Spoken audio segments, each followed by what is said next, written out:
जय श्री कृष्ण मित्रों, शिव शक्ति एस्ट्रोलॉजी में आपका स्वागत है।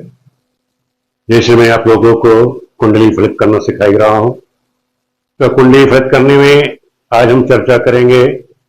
अगला जो विषय है, आज हम पहुंच जाएंगे चतुर्थेश में, चौथे भाव के बारे में कि जो चौथे भाव का स्वामी है वो कुंडली के द्वादश भाव में जब बैठेगा तो वहां क्या फल देगा और उसके फलित करने की जो विधि है, जैसे मैं आप लोगों को बताता आता हूँ रोज कि भाई इसको फलित करने के लिए नियम भी आप लोगों को पता होना चाहिए। तो जैसे आप लोग क्या करते हैं, मान लो मानसागरी है, पराशर होरा शास्त्र है, या किसी विद्वान ने फलित लिख रखा है, आप लोग उसी की ही कॉपी करते हैं।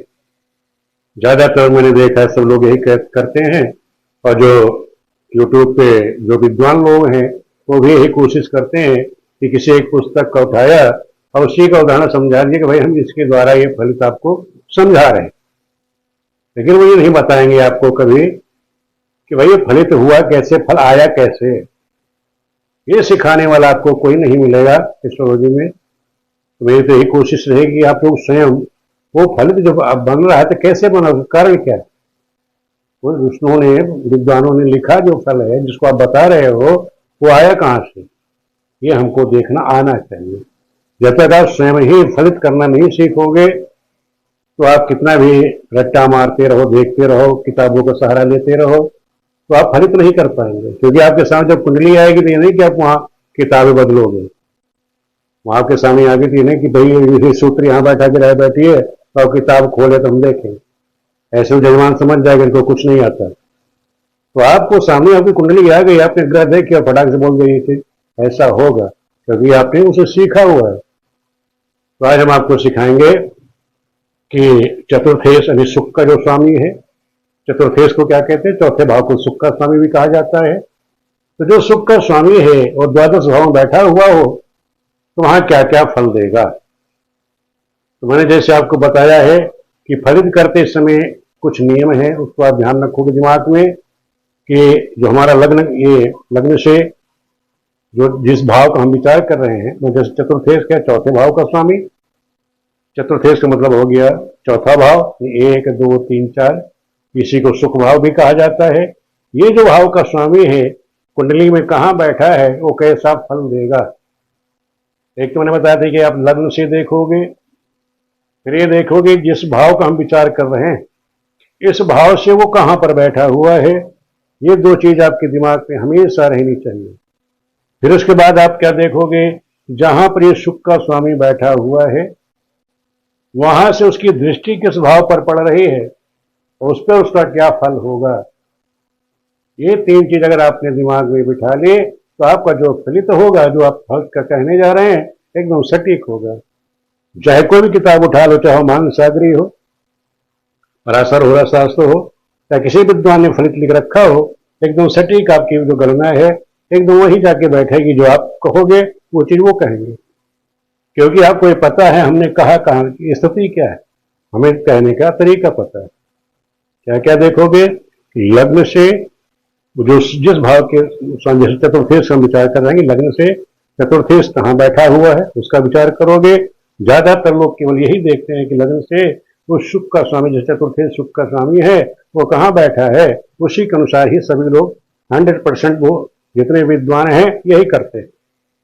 लेकिन आपको यही पता होना चाहिए कि जिस भाव का हम विचार कर रहे हैं उस भाव से उस भाव का स्वामी कहाँ बैठा हुआ है उसका भी फल आपको देखना है। फिर ये चतुर्थ का स्वामी को देख रहे हैं, इसकी चर्चा कर रहे हैं और इसकी दृष्टि कहाँ पड़ रही है उसका भी फल होगा। तो ये तीन चीजें आप दिमाग पे बिठा के चलोगे तो आज हम चर्चा करेंगे इसी बात पर। अब जैसे मैंने तीनों सूत्र आपको बता दे रहा हूं कि लग्न से भावेश की स्थिति, लग्न से मैंने मतलब जो भाव का स्वामी है उसका देखोगे आप उसकी स्थिति कहाँ है।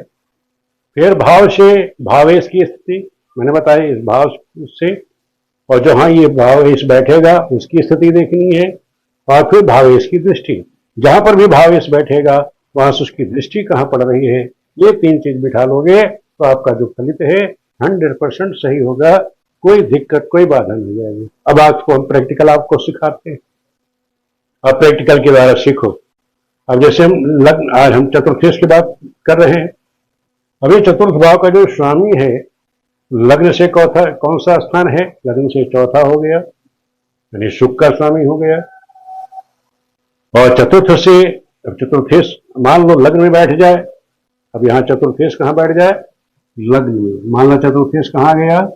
ये चतुर्थेश आ गया आपका लग्न में। चतुर्थेश आ गया लग्न में। और मैंने बताया कि चतुर्थेश क्या है? सुख का स्वामी है, सुख का हम विचार कर रहे हैं। तो चतुर्थेश जैसे लग्न से सुख का, स्वयं से सुख का विचार करेंगे। और इसको जैसे चतुर्थेश अगर लग्न में आ गया तो ये चतुर्थेश किसकी? सुख का कारक है। ये पिता से चतुर्थ है, यानी पिता से सुख देगा। पिता से सुख का हो गया और स्वयं से सुखेश, स्वयं के द्वारा सुखेश भी वही बैठ गया।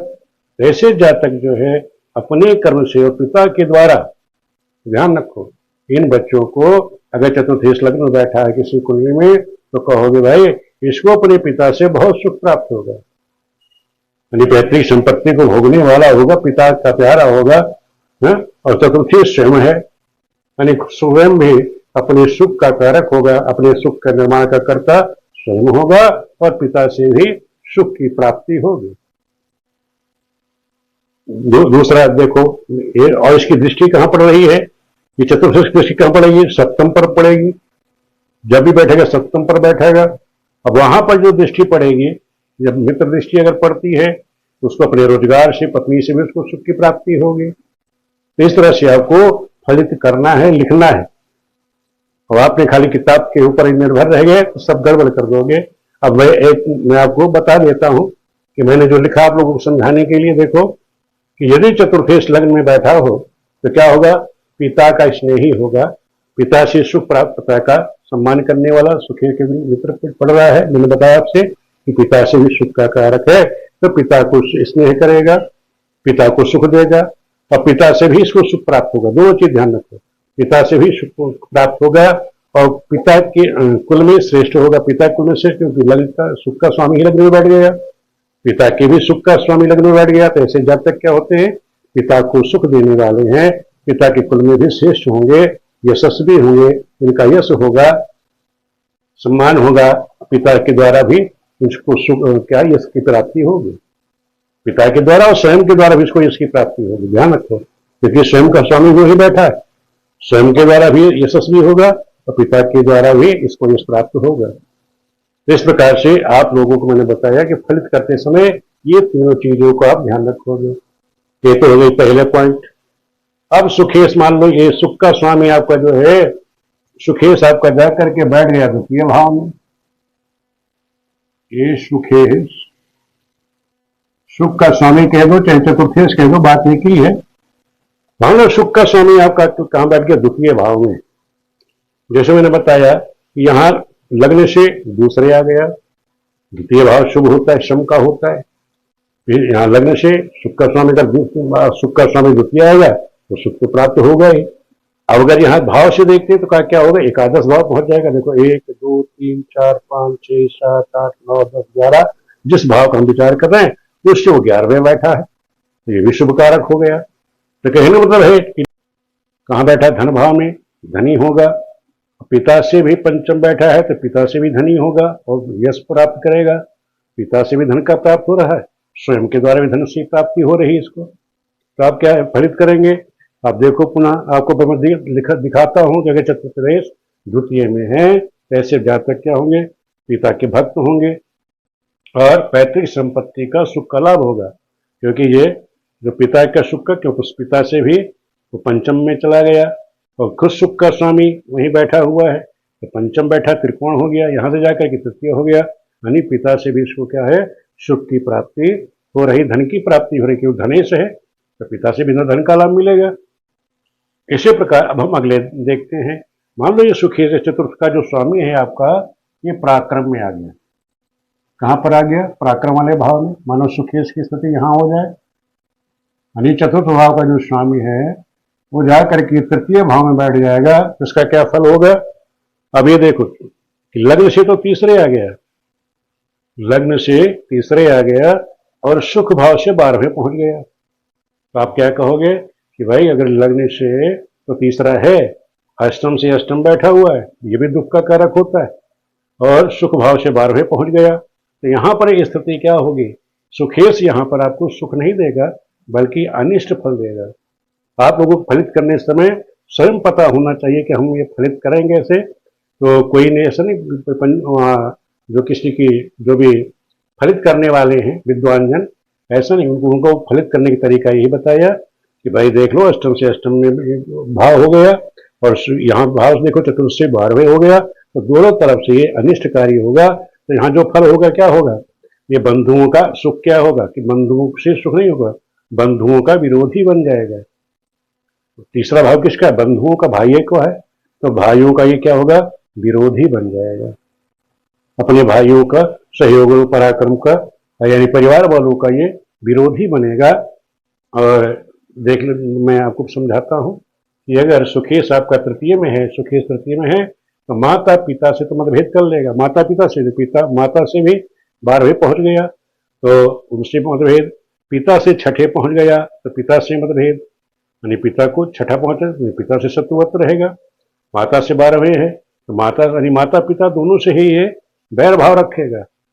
तृतीय मैंने बताया कि तृतीय भाइयों का है तो भाइयों से भी मतभेद रखेगा, यानी माता पिता भाई अपने परिवार में ये सभी से मतभेद रखेगा। बंधुओं का घातक, अपने बंधुओं का घातक भी बन जाए। आप लोगों ने देखा होगा बहुत से बच्चे हैं जो अपने माता पिता की सेवा नेवल भाइयों तक से भय रखते हैं, उसका कारण यही होता है कि उनका चतुर्थेश जो सुख का स्वामी है वो सुख यहाँ चला जाता है, तृतीय चला जाता है। ये स्थिति, इस तरह की स्थिति आती है, इस तरह की प्रॉब्लम खड़ी हो जाती है। नेक्स्ट समझ लीजिए, अब मान लो चतुर्थी सुख का जो स्वामी है सुख भाव में ही बैठा हो, अगर ये सुख का स्वामी सुख में ही बैठ जाए तो क्या स्थिति होगी। अब देखो, अब यहां से आपने देखा कि लग्न से ये चौथे हो गया और चतुर्थ का स्वामी स्वयं चतुर्थ में बैठ गया। अब आपने देखा कि लग्न से चौथा हो गया और स्वयं लग्न केंद्र में हो गया, दोनों केंद्र के हो गए, तो आप क्या कहोगे, ऐसे जातक जो है चतुर्थ माता का है, अपनी माता का को पूर्ण सुख प्राप्त होगा। माता भावन मकान वाहन हर चीज का पूरा सुख प्राप्त हो गया। कहाँ से हो गया, और अगर यहाँ चतुर्थेश जो है स्वयं ही बैठा हुआ है तो इनको माता का पूर्ण सुख प्राप्त होगा। पिता से भी सुख हो गया, पिता के जो कार्य है रोजगार है, पिता से भी इसको धन के उनके रोजगार की पूर्ण सहयोग प्राप्त होता है, क्योंकि पिता की से सत्पूर्ण रोजगार पे है, ऐसे पिता के द्वारा भी इस बच्चे को उसके रोजगार के द्वारा इसको लाभ प्राप्त होगा।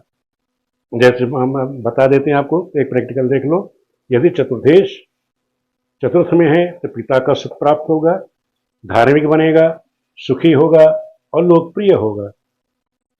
तो लोकप्रिय होगा, प्रसिद्ध होगा, तो ये चतुर्थ में है तो इस प्रकार के फल प्राप्त होंगे।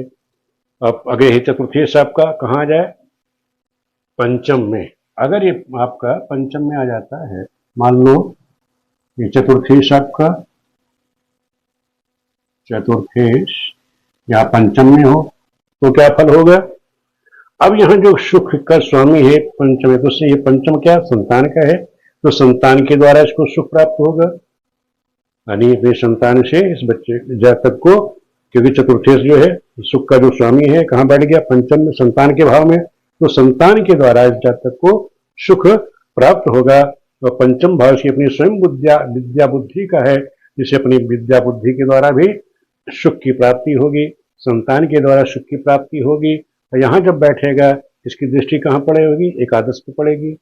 एकादश किसका होता है, बड़े भाइयों का, तो यहाँ से इससे के जो बड़े हैं उनका भी, इसको बड़ों का भी सहयोग प्राप्त होगा, उनका भी, उनके द्वारा भी इसको सुख की प्राप्ति होगी। इस प्रकार से ध्यान रखो, खरीद करते समय आपको ध्यान रखना है कि वो जो भावेश है कहाँ बैठा है, उससे के द्वारा सुख प्राप्त होगा, उसकी जहाँ दृष्टि पड़ रही है, सुख दृष्टि पड़ रही है, उसके द्वारा भी लाभ होगा। इस प्रकार आप फलित लिखोगे तो आपको कोई दिक्कत नहीं आएगी, और रट्टा मारेंगे तो वहीं गाड़ी गड़बड़ हो जाएगी। तो रट्टा नहीं मारना है, स्वयं सूत्र लिखो और उसका फल लिखना सीखिए। अगर मान लो चतुर्थेश पंचम में था, मैंने बता दिया कि दीर्घायु होगा। दीर्घायु क्यों होगा, क्योंकि यहाँ की दृष्टि एकादश से पड़ेगी, तो छठे से छठा भाव होता है, तो छठे से छठा निरोगी बना देगा, क्योंकि पंचम त्रिकोण भाव होता है, वहां से किसी ग्रह की दृष्टि का छठे पड़ेगी वो क्या होगा, वो शुभ फल दे देगा। उसे रोग का भाव होता है, तो रोग से मुक्ति होगी तो दीर्घायु हो जाएगा, तो पंचम दीर्घायु होगा। ऐसे जातक बुद्धि के तेज होंगे तो चतुर होंगे। पिता के धन का भोगी होगा, पिता के धन से इसको लाभ मिलेगा, क्योंकि दृष्टि कहाँ पिता से धन के भाव में जा रहा है, तो पिता के धन का भोगी भी बन जाएगा। और पुत्रवान होगा, पंचम बताया कि यहाँ सुख भाव है तो संतान से सुख है, संतान के द्वारा भी सुख है और संतान का भी सुख है। यशस्वी पंचम भाव यश का होता है। वैसे बच्चे जो है यशस्वी होते हैं, समाज में उनकी प्रतिष्ठा बहुत होती है। तो इस प्रकार से आपने देखा हमने ये फल बताया। अब मान लो आपका चतुर्थ का जो स्वामी है सुखेश जो है आपका, वो छठे में आ जाए। अब ये चतुर्थेश आपके आ गए छठे भाव में। अब यहाँ पे क्या फल करेंगे। अब आपने देखा कि लग्न से तो छठे आ गया, तृतीय चतुर्थ से तीसरे आ गया। अब भाई लग्न से छठा तो अशुभ माना गया है, तीसरे भाव सम माना गया है। तो यहाँ पे जो फल होगा, शुभ अशुभ फल प्राप्त होंगे। तो क्या फल प्राप्त होगा मैं बता देता हूँ। जब सुखेश ये सुख भाव से छठे आ गया, ये ससुराल है, मामा है या शत्रु से भी इसको सुख की प्राप्ति होगी। अगर शुभ ग्रह हुए ये शत्रुओं से सुख प्राप्त होगा, अगर अशुभ ग्रह हुए तो शत्रुओं से द्वारा ये पीड़ित हो जाएगा, शत्रुओं से पीड़ित हो जाएगा। तो शुभ ग्रह है तो शत्रु से ससुराल से लाभ प्राप्त कर लेगा और उनसे भी इनको सुख की प्राप्ति हो जाएगी। इसकी दृष्टि पड़ रही है द्वादश भाव पर। अगर द्वादश भाव पर शत्रु दृष्टि हुई तो नेत्र का रोगी बना देगा, यानी नेत्रों से सुख ना मिल करके नेत्र संबंधी कष्ट दे देगा। अगर शुभ ग्रह हुए तो नेत्रों का सुख प्राप्त हो जाएगा। जो हम बताते हैं कि जैसे चतुर्थेश जो है, ये चतुर्थेश अगर छठे भाव में चला गया तो सबसे पहले माता के धन को उड़ाने वाला। माता के धन को क्यों उड़ाएगा, क्यों यहाँ से मैंने बताया कि लग्न चतुर्थेश यहाँ तृतीय में चला गया तो माता के धन से यहाँ अशुभ फल देगा। यहाँ से मतलब लग्न से छठे चला गया और माता के भाव से तृतीय चला गया, तो माता की जो सुख की चतुर्थ से चतुर्थ सुख का होता है, माता से सुख का स्वामी ये हो गया, उसके 12वें हो गया। तो माता का जो सुख है उसके 12वें जाने से यानी उसके सुख में हानि कर देगा, माता के द्वारा सुख नहीं मिलेगा, माता की जो संपत्ति है धन है उसको उड़ाने वाला हो जाएगा। समझ जाओ पुनः, ये सुख भाव माता का भाव है, उस माता से सुख का भाव ये सप्तम होगा, उसके ये 12वें बैठेगा तो माता का जो सुख मिलना है उसको उड़ाएगा, बर्बाद करेगा, यानी माता के धन को ये उड़ाने वाला हो गया। तो ये चीज आप ध्यान रखो, जो हमने यहाँ लिखा है कि माता के धन को उड़ाने वाला हो गया और पिता के दोषों को ढूंढने वाला हो गया, क्योंकि ये यहाँ पिता से 9th हाउस चला गया और इसकी दृष्टि कहाँ पड़ेगी, पिता से तृतीय। जैसे यहाँ देखा आपने सुख से ये तृतीय था तो माता के सुख की हानि कर दी। अब यहाँ पिता का सुख मैंने बताया, पिता के सुख यहाँ दिया, और लेकिन जो पिता के सुख का ये द्वादश ग्रह, यहाँ इसकी दृष्टि कहाँ पड़ेगी, पिता के सुख के 12वें चली जाएगी, यानी पिता में दोष ढूंढने वाला, यानी पिता के सुख को भी वो कर देगा। तो कहने मतलब ये है यहाँ अगर आपका ये चतुर्थेश अगर छठे भाव में चला गया, माता पिता के लिए हमेशा अनिष्टकारी होगा, माता पिता के दोषों को ढूंढने वाला और उनके धन का व्यय करने वाला ऐसा जातक होगा। अब हम चलते हैं, अगर चतुर्थेश आपका सप्तम में चला जाए। अब आप लोगों अगर चतुर्थेश आपका ये चतुर्थेश आपका चला गया पंचम भाव में, अब यहाँ पर इसका क्या फल होगा इसको हम चर्चा करते हैं। अब इसका फल आप लोग खुद देखना सीखिए कि सुख से सुख भाव में, सुख से सुख भाव में चतुर्थेश चला गया, तो कहने मतलब है माता के द्वारा सुख प्राप्त होगा, मकान वाहन का सुख प्राप्त होगा। लग्न से सप्तम चला गया, लग्न से सप्तम क्या है, पत्नी है, रोजगार है, साझेदारी है। जब पत्नी है, रोजगार है, साझेदारी से भी इसको सुख की प्राप्ति हो रही है, माता के द्वारा सुख की प्राप्ति हो रही है। तो यहाँ पर जो स्थिति है चतुर्थेश की, यहाँ शुभ कार्य होगी, सप्तम से सप्तम। अब आप ये लिख सकते हो खुद ही कि अगर छठे से सप्तम हम ले लेते हैं, ये छठे चतुर्थेश से सप्तम, यानी माता के द्वारा सुख मिलेगा, माता से सुख होगा इसको, माता के द्वारा, क्योंकि माता के सुख के आ गया। और और लग्न से सप्तम है, तो कहने अपने रोजगार से सुख प्राप्त होगा इसको।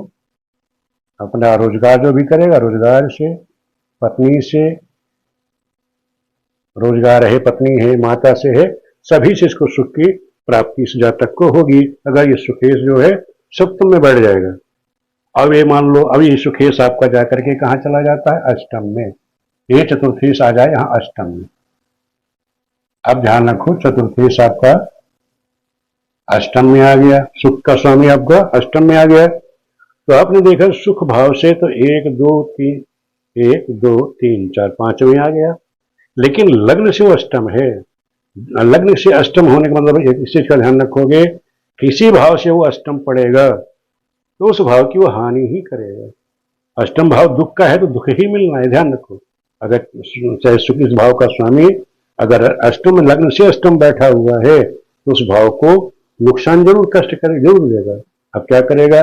जब दुख का स्वामी दुख ही देगा, तो सुख की कल्पना मत समझिए।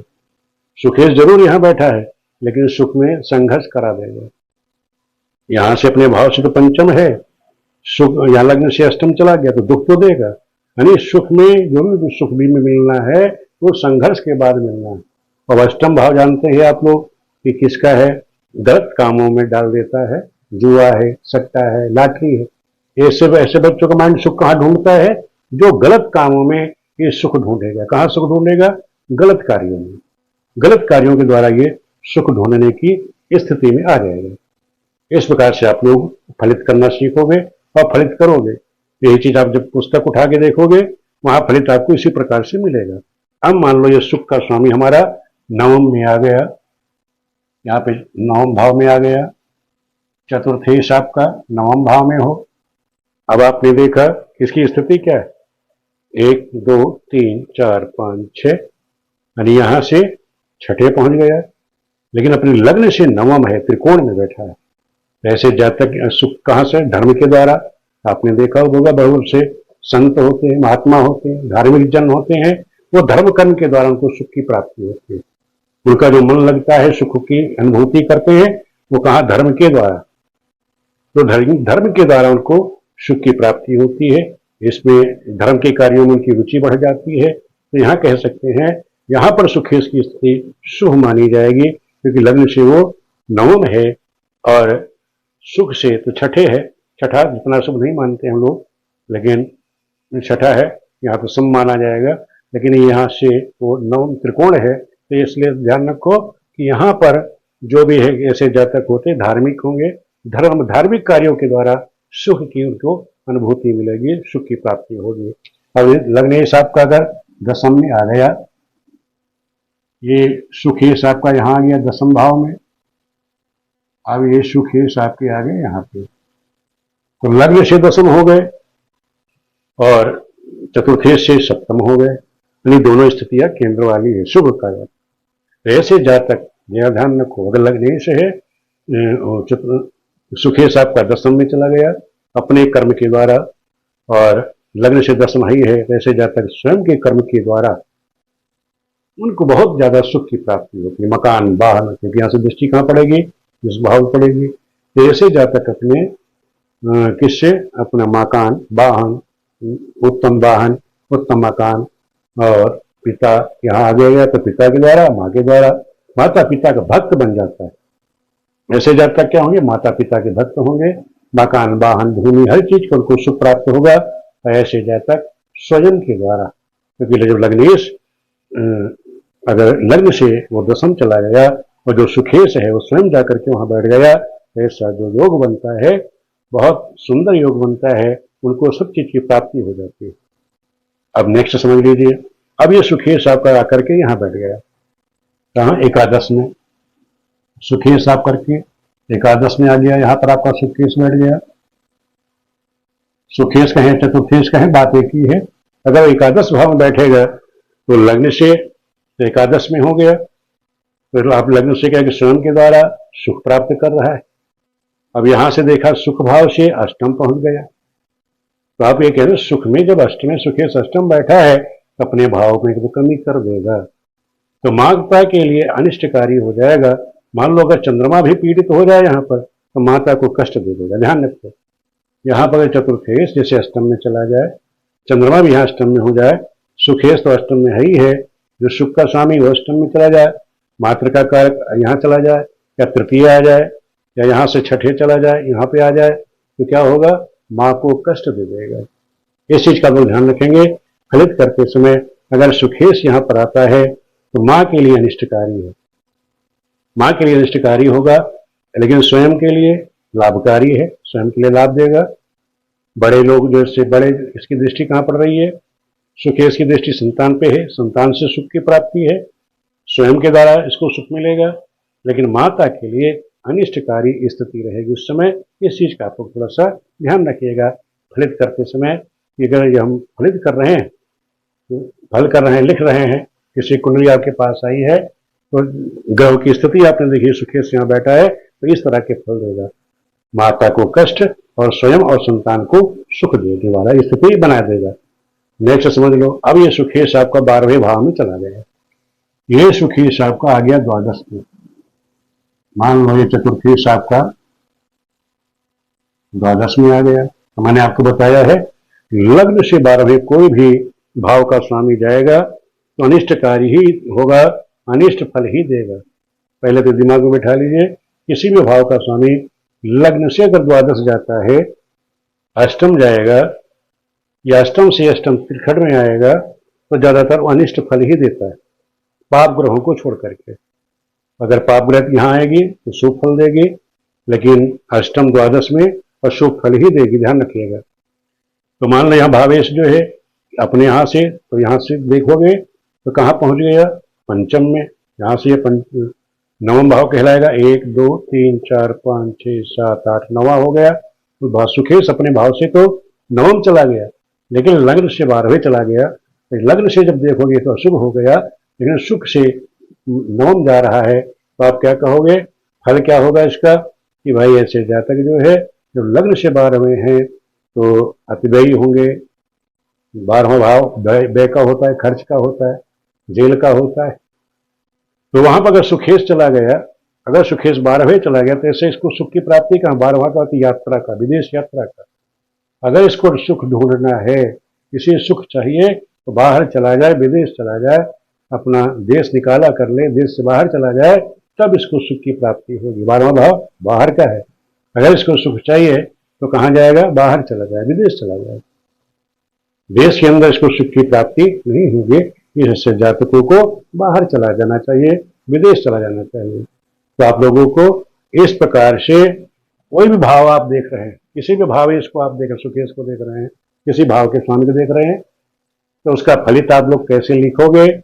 मेरी तो कोशिश है ये 4 वीडियो आपको बना दी है, तो इसके द्वारा तो आप लोगों को काफी हद तक सीखना आ गया कि हम स्वयं फलित करना सीखेंगे और स्वयं फल करेंगे। हम किसी किताब पर निर्भर नहीं रहेंगे। पहले आप लोग स्वयं लिखोगे, फिर जो भी पुस्तक आपके पास हो उसको देखोगे। मैंने बता ही दिया कैसे देखना है। सबसे पहले लग्नेश से भावेश की स्थिति देखोगे। लग्न से जिस भी भावेश का 12 भाव हैं, 12 भाव की जो भावेश की स्थिति पहले आप लग्न से देखोगे, क्या शुभ शुभ फल दे रहा है। फिर उसके बाद जो भी भाव का आप विचार कर रहे हैं उस भावेश की, और वो भावेश कहाँ बैठा, उसको से कौन सा स्थान है, उसकी स्थिति से आप फलित करेंगे। और जहां भी भावेश बैठा उसकी दृष्टि कहाँ पड़ रही है, ये 3 चीज अगर आपने दिमाग में बिठा ले तो आपका जो फलित होगा 100% वही होगा जो आपको, चाहे वो मानसागरी हो, चाहे पराशर हो, रसास्त्र हो, चाहे किसी विद्वान ने लिखा हो, सेम वही फल होगा जो आपने लिखा हुआ है।